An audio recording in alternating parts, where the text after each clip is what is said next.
At 3:47 hours, the flooded fields east of Sigolsheim, France. January 22, 1945. The water was black and it was rising.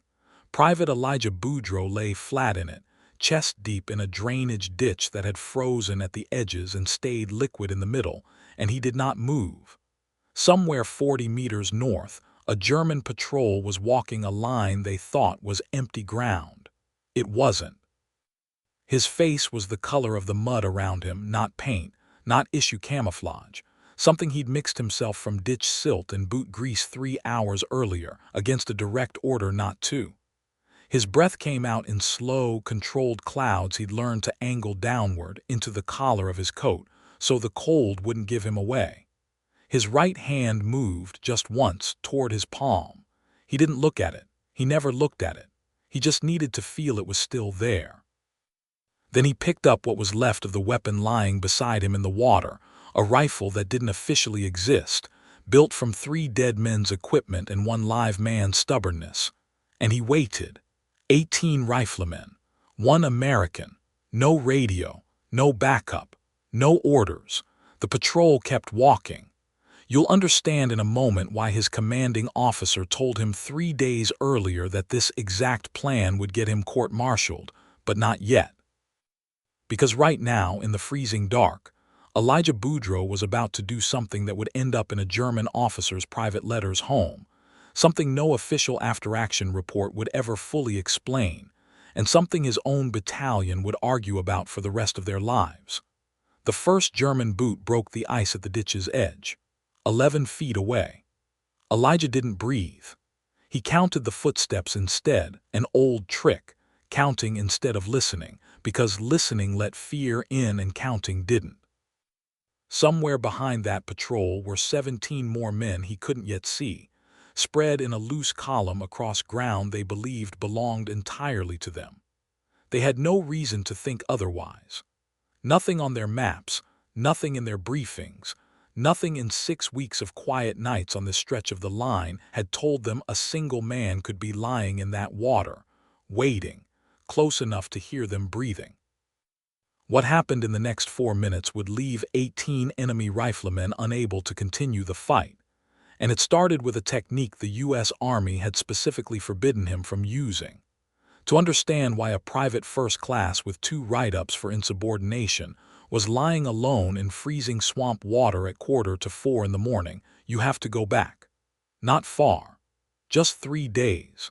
Just far enough to see how completely, catastrophically the math was stacked against him. If this opening grabbed you, drop a like. It helps this story reach the people who have never heard his name. January 19, 1945. 600 hours.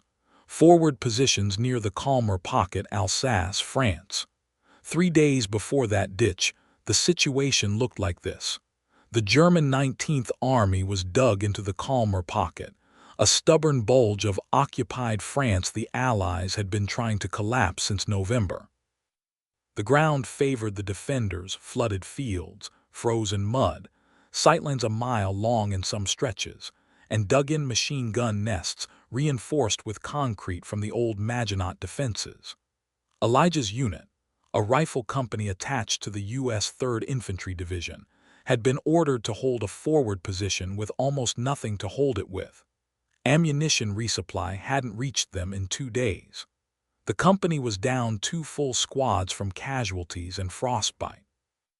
And dug in less than half a mile ahead of them sat a reinforced German platoon with 2 MG-42 machine guns, weapons that could put out over 1,000 rounds a minute, a rate of fire so fast American soldiers had nicknamed the sound Hitler's zipper, and clear fields of fire across every approach.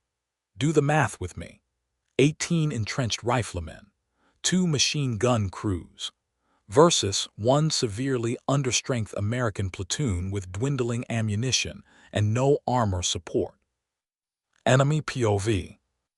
Richter reads the reconnaissance report twice. American probing patrols, minor and disorganized, nothing that concerns him. He has held this line for 6 weeks against far better supplied units than this exhausted company. He tells his adjutant to keep the machine gun crews rotated for warmth and not to waste ammunition on stray movement in the flooded fields. "They are cold, hungry, and lost," he says. "Let the water finish what our guns don't have to." He does not write the American company's designation in his notes. There is nothing yet worth remembering. Back at the American command post, Elijah had a plan. It wasn't a good plan by regulation standards.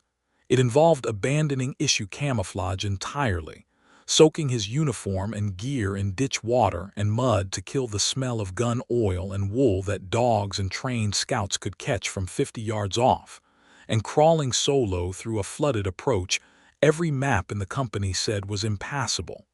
His lieutenant said no. His captain said absolutely not.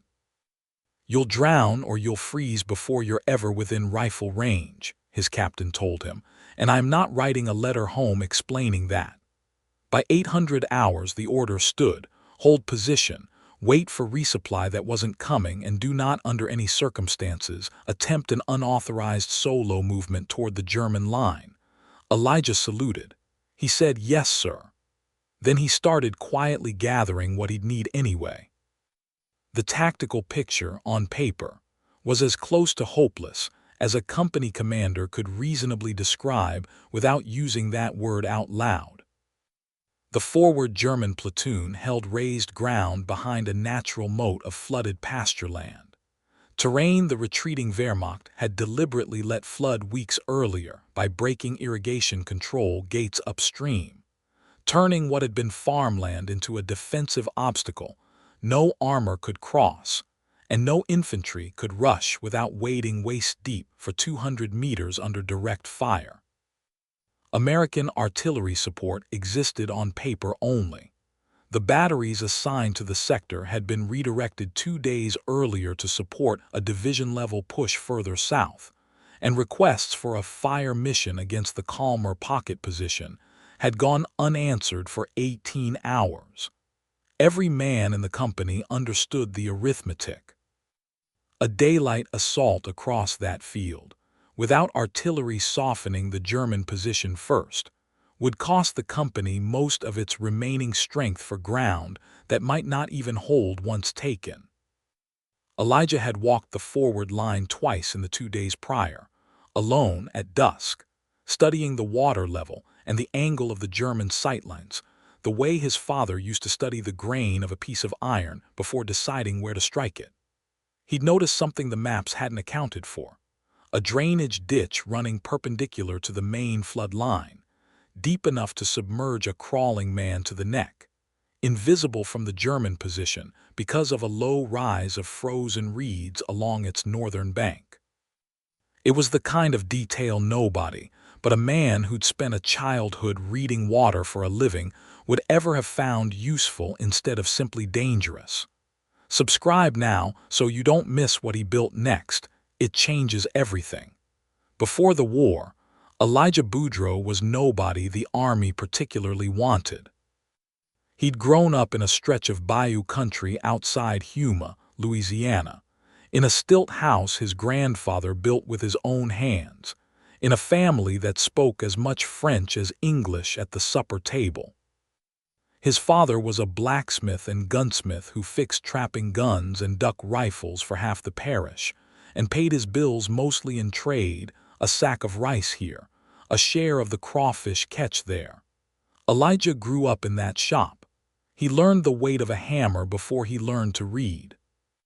By 12 he could strip a bolt-action rifle blind.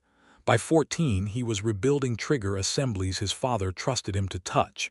And by 16, when money got tight during a bad trapping season, he was the one modifying the family's aging shotguns and rifles to shoot straighter, cycle faster, hold up to swamp damp that rusted lesser guns in a season. The forge was always too hot in summer. His father never said much. He just handed him the tongs and pointed at what needed fixing, and somewhere in that silence Elijah understood it was the closest thing to "I'm proud of you" the man knew how to give. The scar came the summer he was 13. A piece of hot iron slipped from the tongs and seared clean across his right palm before he could pull away. His father wrapped it himself, didn't take him to a doctor, didn't apologize for the accident happening in his own shop. Just wrapped it tight and said, in French, that a man's hands tell you everything about the work he's done. Elijah carried that scar the rest of his life. When the pressure got bad later, much later, an ocean away from that forge, he found his thumb finding the ridge of it without meaning to. It became the thing he touched before every hard decision, a private ritual nobody else ever noticed. The army noticed something else about him first. His accent, his skin brown dark by bayou sun, and a last name half the drill instructors couldn't pronounce. He was Cajun, Catholic, and darker complected than most of the white soldiers in his training company, and that was enough for some of them. He was called slurs meant for men who looked nothing like him and men who looked exactly like him in the same week, by sergeants who decided "swamp rat" was the kindest thing they'd call him and meant it as a joke. He was assigned the worst watch rotations. When he corrected an officer's read on a weapon malfunction during training correctly, he was written up for insubordination instead of thanked. He learned fast that being right didn't protect him from being humiliated in front of 30 other recruits for the crime of being right. He kept his head down and kept working. He requested transfer to weapons maintenance and was denied twice before a supply sergeant, tired of watching good rifles come back from the range busted, quietly let him help out unofficially. Word got around the company that the Cajun private could make a jammed weapon cycle like new. Nobody put him in for a commendation. They just started bringing him their broken guns. His motivation for all of it, the swamp knowledge, the refusal to quit, the willingness to be humiliated and keep working anyway, traced back to one letter that reached him during training, informing him his younger cousin, a boy he'd half-raised after his aunt passed, had been killed in a hunting accident back home with a rifle Elijah himself had once repaired. He never told anyone in his unit why that letter changed him. He just started training harder, studying weapons harder, treating every rifle he touched like it mattered because somewhere, once, one hadn't been enough. The letter arrived on a Tuesday. He remembered that detail more clearly than almost anything else about basic training. The mail call, his name mispronounced as always, the thin envelope in his aunt's careful handwriting. He read it standing in formation, because there was nowhere else to read it, and he did not let his face change while he read it, because 30 other recruits were watching and he had already learned what happened to a Cajun private who let anyone see him crack. He folded the letter into his footlocker that night and did not write home again for 3 weeks. When he finally did, he asked only one question: had they kept the rifle? They had. It was the last thing his cousin ever fired, and it sat now in a closet back home, and Elijah never asked to have it sent to him, because some tools, he decided, are better left where the mistake happened. What the letter gave him wasn't grief alone. Men carried grief through that war by the truckload, and grief by itself rarely changes how a man fights. What it gave him was a private, specific standard nobody else in his unit knew he was holding himself to. Every weapon that passed through his hands from that day forward would work exactly as it was supposed to work, because he had already lived what happened when one didn't, and he was not interested in living it twice. It was a small, quiet, unglamorous kind of discipline, the kind that never shows up in a citation, but it was the discipline that put him in a flooded ditch 3 years later with a rifle he trusted more than he trusted most of the men standing behind him. That was the man in the ditch 3 days later. Not a hero by any army definition, just a blacksmith's son with a scarred hand and a debt he couldn't repay any other way. 100 hours, January 22. Elijah slipped out of the forward position alone, against direct orders, with a modified M1 Garand, a trench knife, 4 grenades, and roughly 90 minutes of daylight-free cover before the eastern sky would start turning gray. He had spent the 2 days since his captain's refusal doing exactly what he'd been told not to do, just quietly enough that nobody with the authority to stop him ever caught him at it. He traded a carton of cigarettes for the dead squad mate's Thompson. He talked a supply corporal out of the captured carabiner components under the pretense of cleaning up salvage. He'd mixed his mud and grease camouflage in a helmet borrowed for the purpose and never returned, and he'd rehearsed, twice in the dark, the exact crawling gait that kept a man's silhouette lowest in flooded ground without drowning him in the process. A technique his father had taught him for approaching skittish waterfowl, repurposed now for a considerably more dangerous kind of hunting. The first attempt to close on the German position went wrong almost immediately. By 1:40 hours, he'd misjudged the depth of a flooded irrigation channel and gone under to his neck, losing a rifle sling and nearly losing the weapon itself in black water he couldn't see the bottom of. He surfaced without a sound, that part at least. His years of duck hunting had trained into muscle memory. But he came up 80 yards off course, colder, slower, and with a weapon now half-fouled with silt. At 2:10 hours, the squad he'd quietly asked to cover his flank, 2 men he trusted, who'd agreed off the record before his lieutenant found out, pulled back on their own initiative when a German flare lit the field, deciding the risk to themselves outweighed backing a mission that technically didn't exist. They didn't tell him. He found out when he looked back for a signal that never came. He was alone in a way he hadn't planned to be. By 2:45 hours, the temperature had dropped below freezing, and the wet wool of his uniform had started to stiffen at the edges.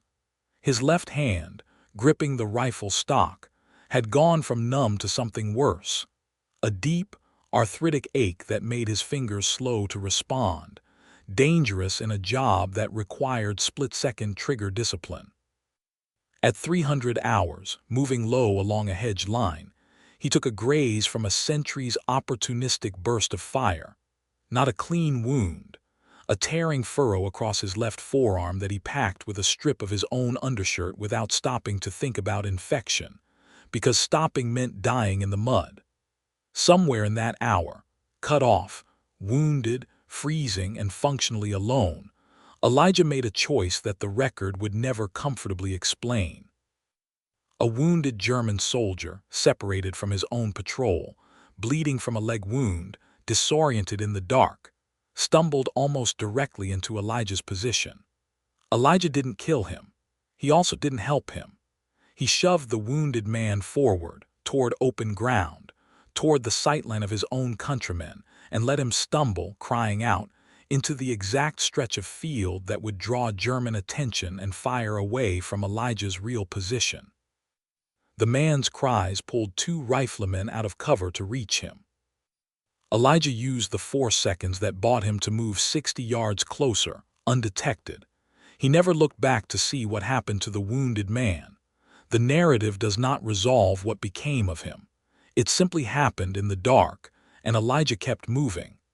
Richter is woken for the second report in an hour, cries from the field, a rifleman down, no clear enemy contact. This does not fit anything in his experience of harassment fire or a probing patrol. He orders a head count of the forward squad and gets back an answer that unsettles him more than he will admit. Nothing seen, nothing heard except the wounded man and the water. He tells his second-in-command to double the sentry rotation. For the first time in 6 weeks holding this line, Klaus Richter feels something close to unease, and he does not like not knowing its shape.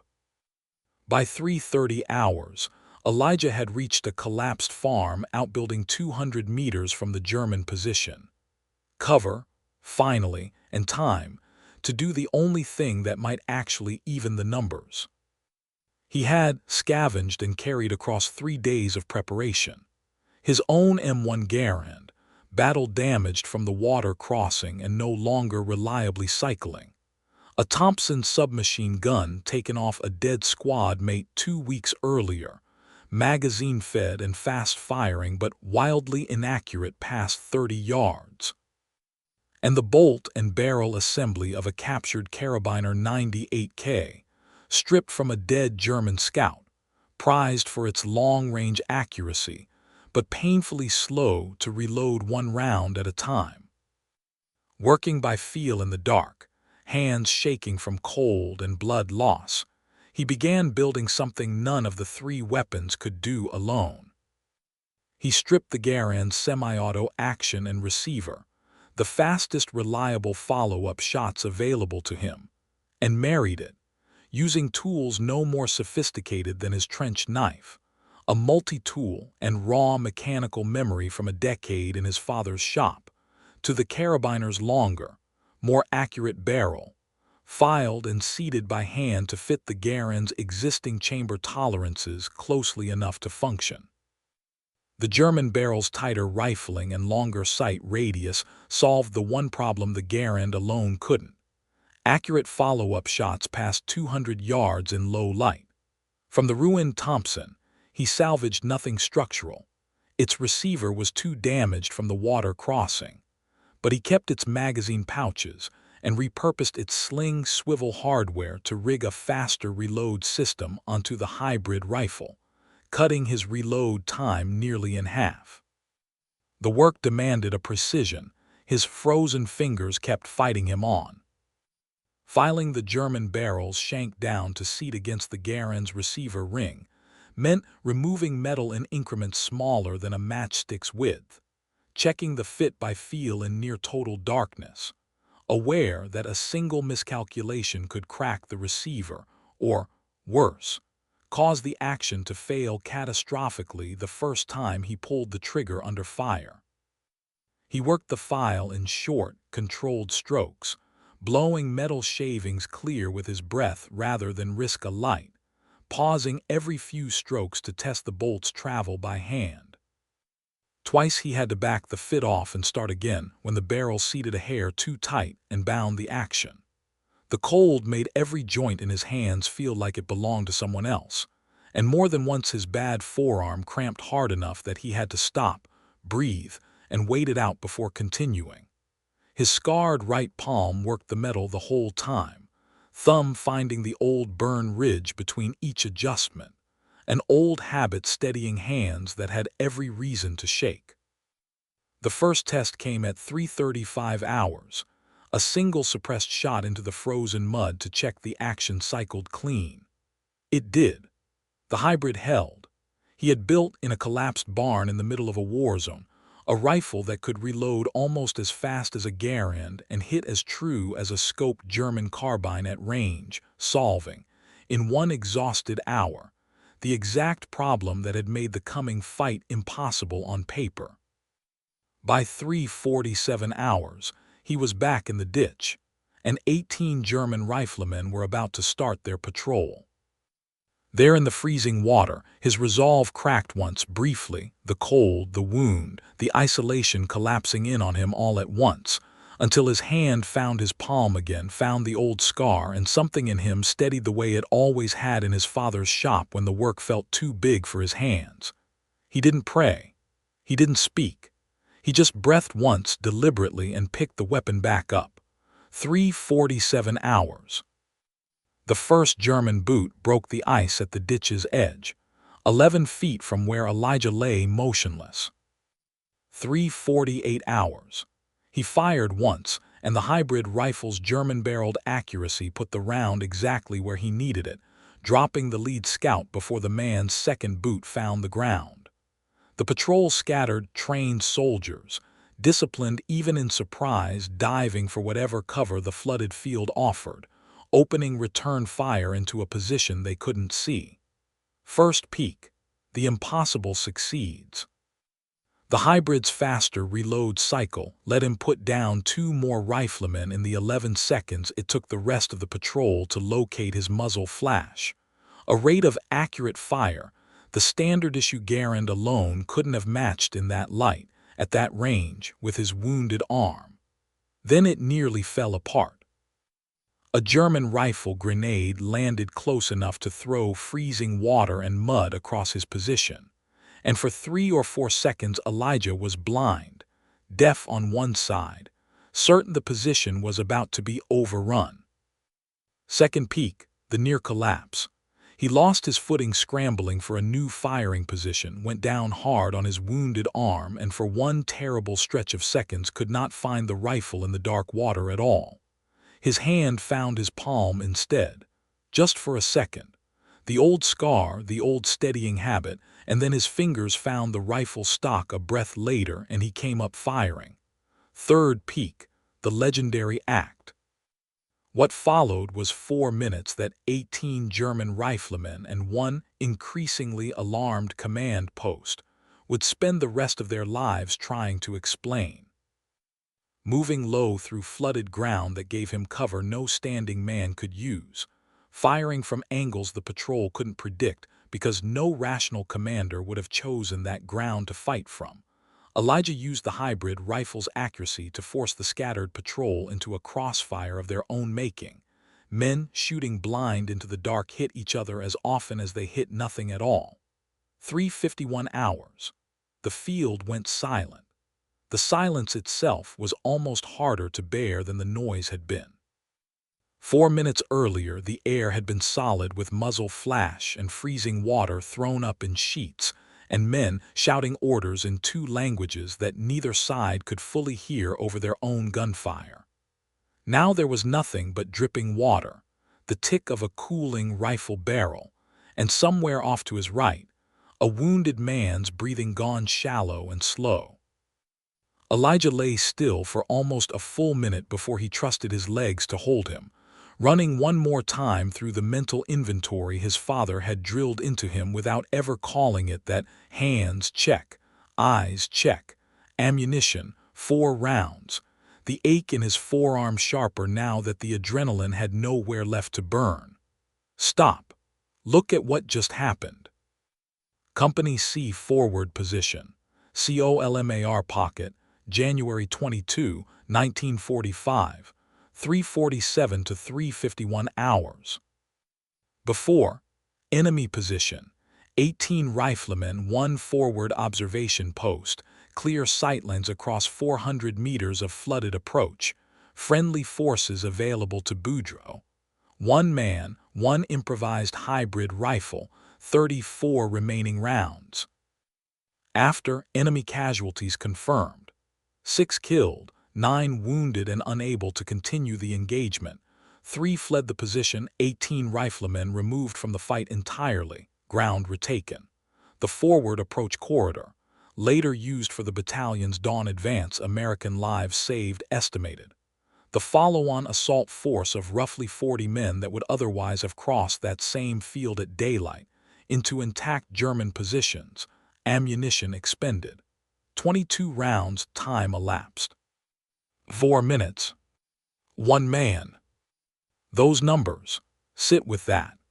Richter stands over the field radio, listening to a report that does not resolve into anything he can brief upward with confidence. 18 men, 1 position, and no confirmed enemy unit larger than a single rifle. He tells his adjutant to strike enemy squad from the draft report and write, instead, the truth he cannot yet explain tactically. He will say, later, to a fellow officer over what remains of the war, a line that will follow him the rest of his life. We did not lose that field to an American company. We lost it to one man who understood the water better than we understood the war. He does not say it with anger. He says it the way one soldier speaks of another he will never meet and will never forget. The silence after was its own kind of event. Not relief. Nobody in that field or that command post felt anything as clean as relief.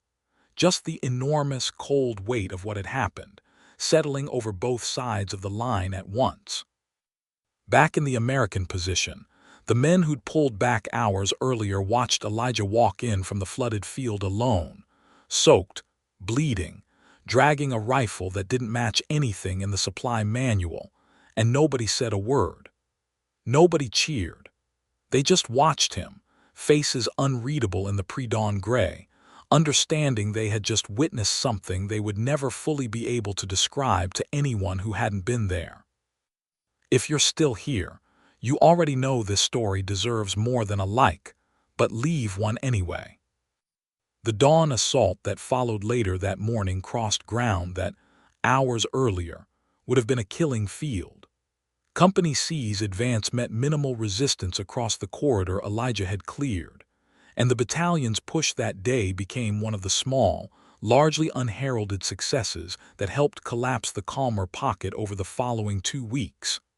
A campaign that, by early February 1945, had pushed German forces entirely out of that stretch of Alsace. Elijah's own commander's response was quieter than the field itself deserved. His captain, the same man who told him 3 days earlier that the plan would get him court-martialed, wrote him up, not for insubordination this time, but for a Silver Star recommendation that stalled somewhere in division paperwork, and was eventually downgraded, without explanation, to a Bronze Star with valor that took 8 months to actually reach him. No unit history singled him out by name in its published account of the Calmer pocket fighting. The hybrid rifle itself was never formally logged, examined, or credited as a factor in after-action reports. Officially, the engagement was recorded as a successful reconnaissance action, 4 words for 4 minutes that changed the shape of a battle. Witness testimony. Voss, 19 years old and captured 2 weeks after the engagement, told interrogators he had heard the story secondhand from men in the patrol who survived. He said the surviving riflemen swore the American had not fired blind, that every shot found a man, as if he could see in water and darkness the rest of them couldn't. He said one detail stuck with him more than any other. In the freezing mud afterward, they found no cartridge casings wasted, none scattered wide. 22 rounds, 18 men removed from the fight. We did not believe one man could do arithmetic like that with a rifle, Voss said. After that night, we did. The racial abuse never fully resolved into recognition. Men who'd called him swamp rat in training did shake his hand after Calmer. Some of them meant it. Some clearly still didn't know what to do with a soldier who'd proven them wrong and made them uncomfortable in the same breath. He was never promoted past private first class during the war. He mentioned once, decades later, in a letter to a nephew, that the medal citation misspelled his last name and nobody ever corrected it. The moral weight of the wounded man he'd used as a decoy in the dark never appeared in any official account, and Elijah himself never spoke of it publicly. Not once. Not in any interview he gave in his later years, of which there were exactly 2, both brief, both careful. It exists only in the shape of what the record doesn't say. He came home to Louisiana in late 1945, went back to his father's shop, and spent the rest of his working life quietly repairing hunting rifles and fishing gear for the same parish that had sent him off with barely a wave.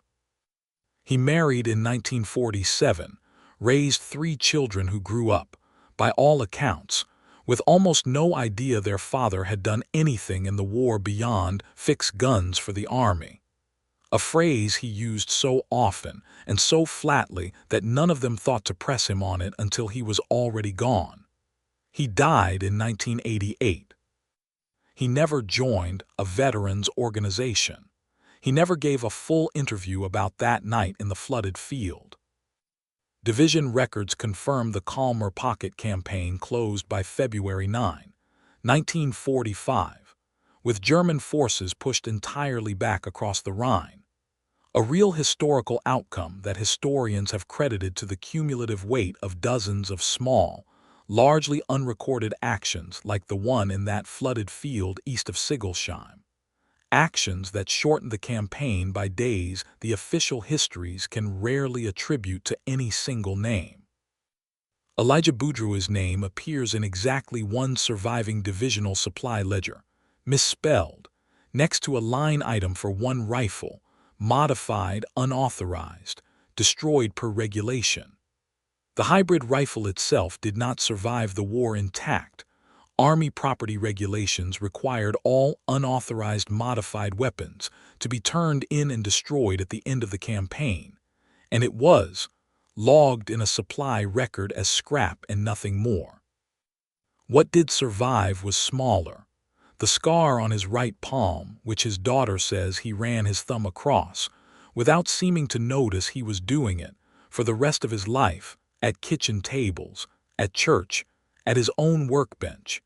Decades after the war had ended and the water had long since drained from that field in Alsace. There are thousands of men like Elijah Boudreau buried in unit rosters and supply logs instead of headlines.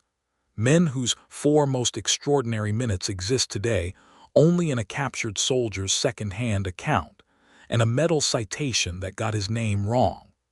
The Calmer pocket fell within 2 weeks of that night in the flooded field. Nobody but the men who were there could tell you why the ground gave up so much easier than it should have. We tell stories like this one not because they need to be bigger than they were. 4 minutes, 22 rounds, 1 man, is already enormous enough without embellishment, but because the alternative is letting them disappear entirely into misfiled paperwork and misspelled names. Somewhere in Louisiana there's a workbench that isn't there anymore, a forge long gone cold, and a scar that outlived the war, the medal, and the man who carried it. That's usually all that's left. A scar. A ledger entry. A story someone almost didn't think to write down. There is one thing the record does not show.